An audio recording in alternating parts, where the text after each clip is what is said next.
In this video, I'm going to show you how to get your account statement in Revolut. Once you're on your home screen, click on your profile and scroll down to where you have documents and statement. Click on personal and click on account statement.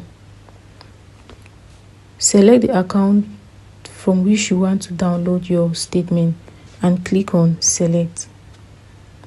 Here you're going to have an option to download your statement either in PDF or in Excel. Let's download in PDF. And here you also have the option to select from which date you want to download your statement. So when you're done selecting, just click on generate. Your account statement is going to be generated and you can just download this by clicking on the share button.